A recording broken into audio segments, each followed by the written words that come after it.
Hello and welcome back to another episode of Vault Hunters with me. I'm OzoneB. I'm standing here among my recently acquired gifter statues. It's pretty cool that two of them are after me, and they've given me some pretty cool stuff. This one particularly has given a lot of vault dust. Now, vault dust is something I've never even found in the vaults yet, and it has some really good uses. For instance, you can use the vault dust to help craft some of the apples. But more importantly, you use it to create vault nuggets, which are then used to help create vault ingots.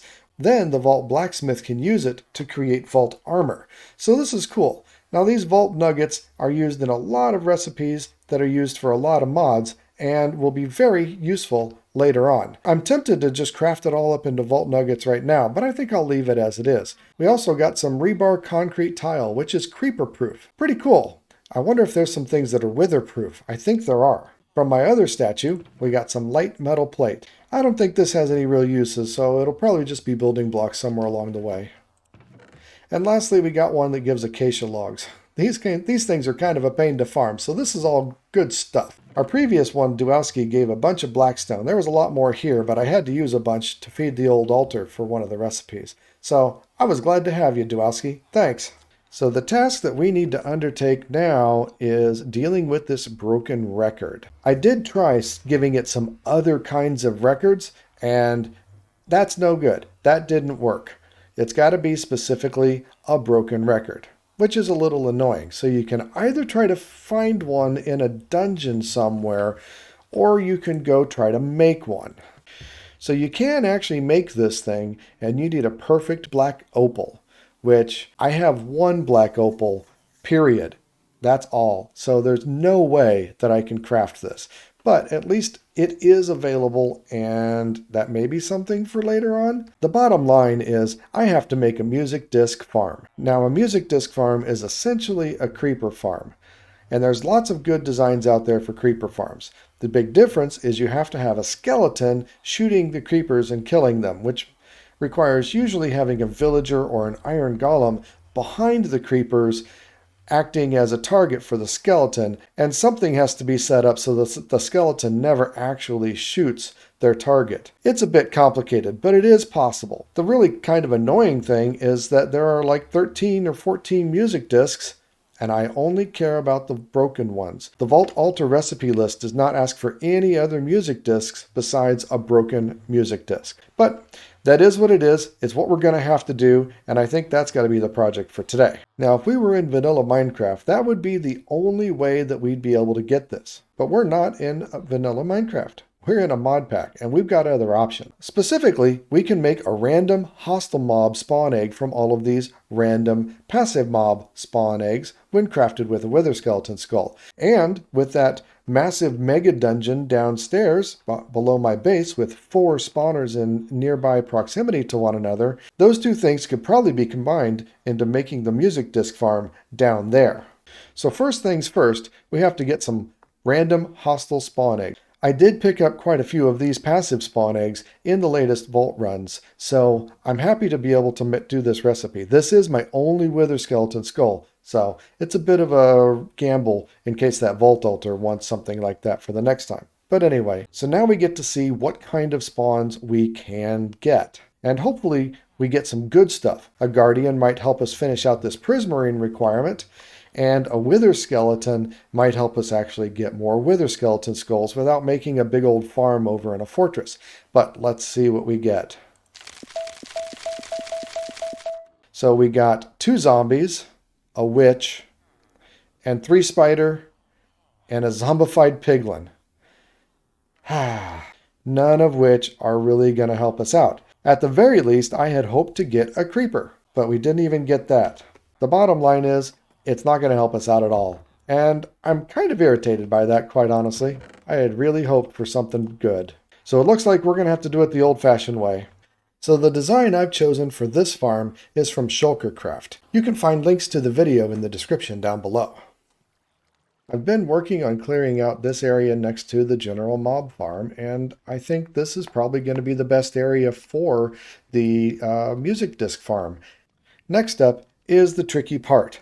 I've got this monstrosity built up out of deep slate tiles. It's my favorite building block in the game because the altar doesn't want it. Anyway, I've got to find a skeleton and lure it back over here and up these stairs. I've got these walls so the skeleton won't have any other choice but to come follow me directly up these stairs. And what could be a more appropriate name? The Music Man. And here we go. We've got a contestant down there. Now I just got to clear out all of the other things around. Come on, Mr. Skelly. Oh, yep, he's a-following. All right, come on. Oh, there he goes. Ooh, I forgot about my thorns. Task is done. There he goes. Well, that wasn't nearly as bad as I had thought it might be. I've got a few battle scars from it, but, not much to worry about. The next step will be building the giant chute where the creepers are going to drop from, and then building the platforms that the creepers are going to spawn on. Now, this might be a bit of a challenge because it's going to be up high, and I'm afraid the water is going to freeze, so we might have to get a little creative right there. So let's get to it. The instructional video wasn't really clear about where the water should go. Turns out it's not where these tile blocks are. But in the meantime, I've made an ice farm, which confirms my fear that I have to worry about ice. This is going to present a problem. So it turns out the secret to keeping the water from freezing is slabs. Waterlogging some slabs, or any block for that matter, will make it so that water sources are not replaced with ice because there's a block already there. Could have used stairs or maybe some other things, but slabs worked out really well because the water is still flowing on top. Additionally, in the corners where there's another water source, those are walls. If a mob did happen to fall on top of the wall, they could stick there, but the corners are pretty far away from the rest of the spawning platform and not really likely to happen. What I was really after with this design was the placement of the glass pillars and the glass on the corner. This ensures that there's no spiders that spawn on these platforms. Additionally, the slab works on the dispenser itself. I was really surprised that the redstone signal would pass through the slab and still trigger the dispenser from underneath, but it does, and I'm happy about that. Another really important part of this farm is the placement of the slabs that keep the skeleton's arrows from actually hitting the golem. It can still make line of sight, it just can't actually shoot it. And this is really important. This is why I didn't try to just wing it and make the farm on my own. And I'm glad I followed the instructions. I did bring the sides all the way up and add another platform instead of going with a big shroud overhead, but that's not that big of a difference. And so how successful is it? It's really successful. I have got probably every music disc in the game. More importantly, I've got several broken music discs, so we can continue to feed the altar for a good long time. And this was after AFKing up there at the platform for about 45 minutes or so. I wanted to go ahead and get one of the music discs, so I did do the AFK, but I built it here so that it would kind of always be operating. Yeah, surprisingly good. I don't know that I've ever actually listened to most of these music discs. I've never bothered to try to collect them. So, you know what? Let's take one and give it a shot. So it's time to craft a jukebox. This is also something that I don't normally do. But let's see what this music disc is like.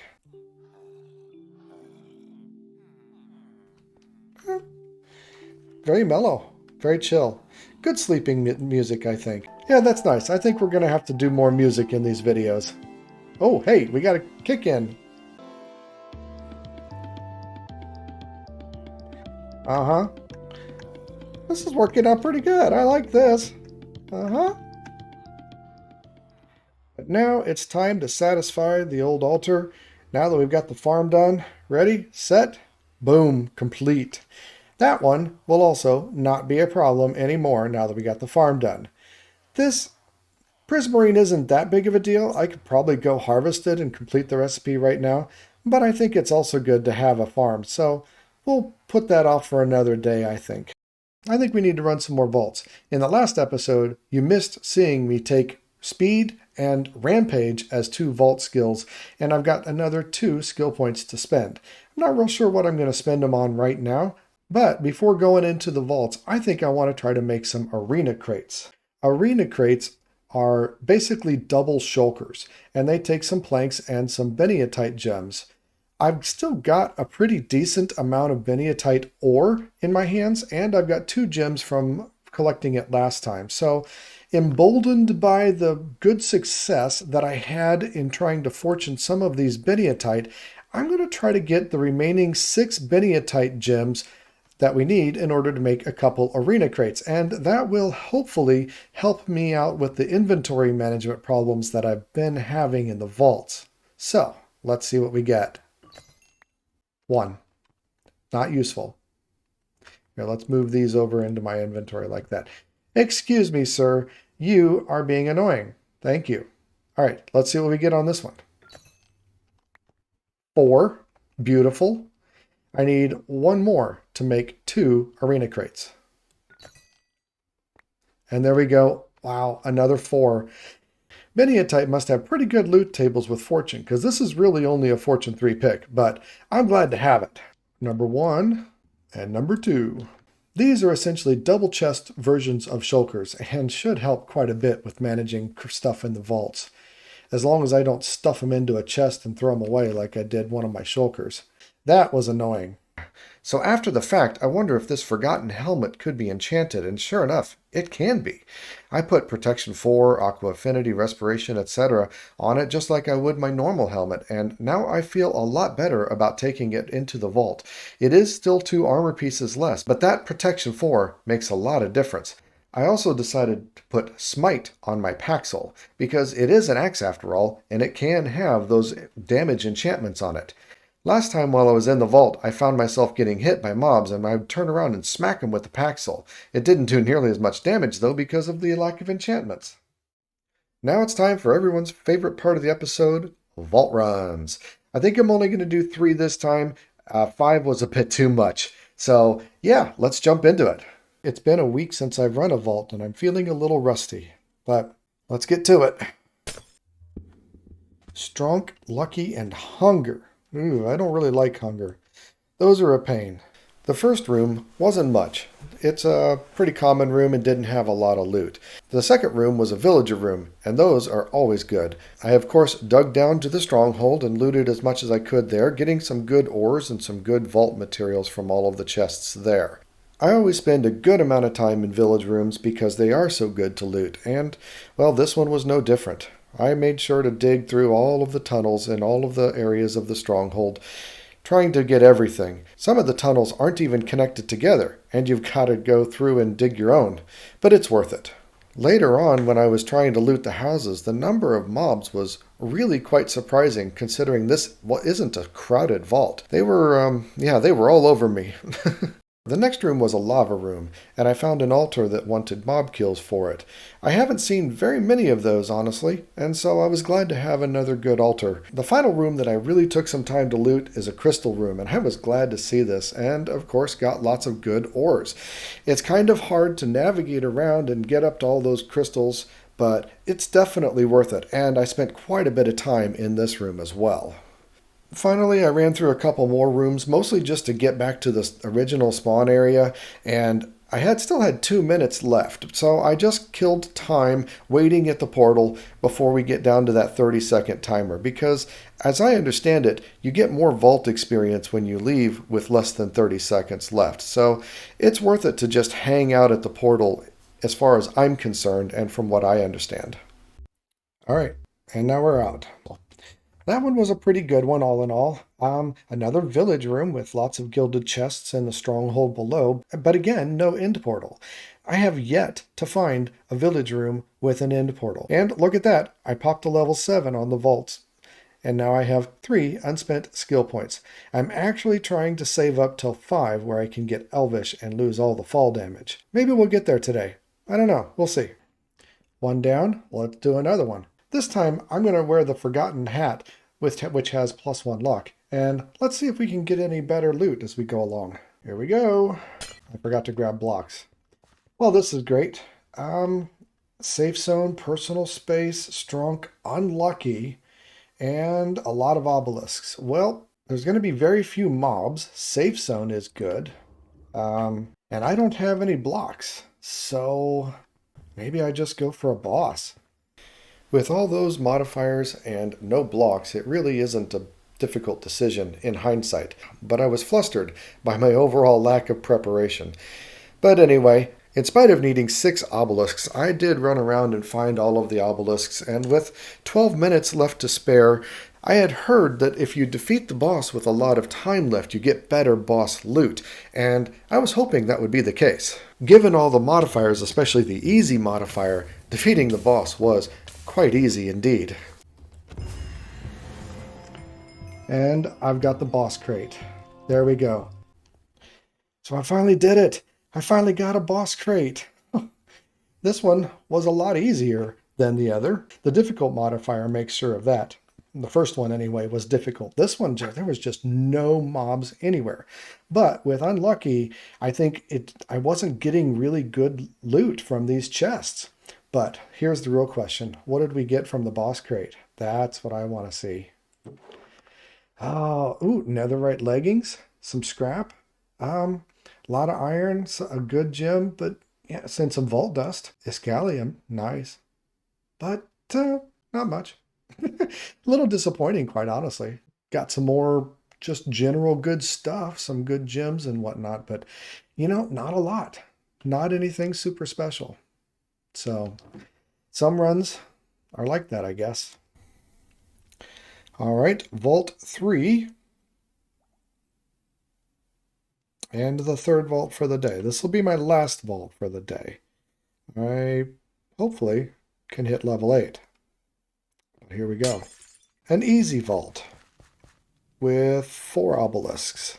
With just easy and only 4 obelisks, I felt like this vault would be pretty good to do a boss fight in as well. But I wanted to also maximize my looting opportunities. First thing I found was a sunken ship room, and I was a little disappointed by some of the loot that I found in there. I thought it was supposed to have more.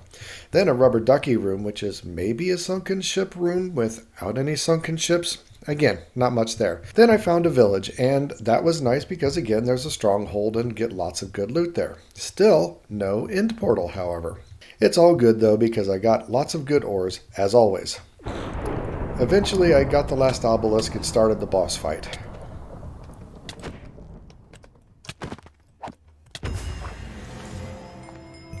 And I've got the boss crate. Woohoo! Again, that did okay. And got a fair amount of loot. So what did we get in the boss crate? I hope this one's better than the last one. Although with an easy vault, I don't know. Some nice beniatite, some netherite, some vault dust. Wither roses is good. Ooh, vault silver. Nice. Good stuff. All right, well, we got some nice gems and stuff. We got some good stuff all around. Overall, pretty good run. But we're getting low on vault crystals. I'm going to have to complete this soon and start running through these vault rocks once again. All in all, 3 okay runs, not a great amount of loot, but I didn't die and I killed 2 bosses. So we're doing better. I feel like I'm doing better at navigating. I now have 4 unspent skill points. Let's see if I can make it to level 9 with these 6 vault cookies. I think chances are good. There we go. Nice. And 21 relic booster packs. Nothing. Now our trader cores have some good things in them that I want to try to do eventually. Now this one is a backpack for 2 gold. I'm not sure what a backpack does, but it sounds awesome. This one is an infinite water bucket. This can be made with the Vault Blacksmith mod skill, but to be able to buy it for a gold is pretty cool. And it's basically a water bucket that's always full. You can keep placing it down and you don't have to go back and pick it up. Pretty cool. The backpack will go into your back slot, which is that slot. So it doesn't cover up any armor, which is cool. And it will automatically pick up stuff and put it in the backpack. Normally it requires research. I hope I could buy it and use it without it actually requiring the research mod. I don't know, but I think that one is definitely a good one to try to shoot for. Now it's time to spend those points. Like I said, I was saving up 5 because I wanted Elvish. Elvish removes all fall damage, and that just seems like it's amazing. Not only for the vault, but just in general. Now it is expensive. 5, I really want to spend other points on other things, but I think this will serve me well in the long run. So there we go. It is done. And just like that, we're out of time. I really wanted to get a little bit more done, but I hope you all are enjoying this episode. I want to thank you all so much. Just last week, the channel got its 50th subscriber, which just kind of blows my mind. And I'm so thankful for your support, so happy to see it grow. It takes a fair bit of effort, to make these videos. It really does encourage me to keep making more. So thank you so much. Please like and subscribe, all that good YouTube stuff. And remember, be excellent to each other. I'm out.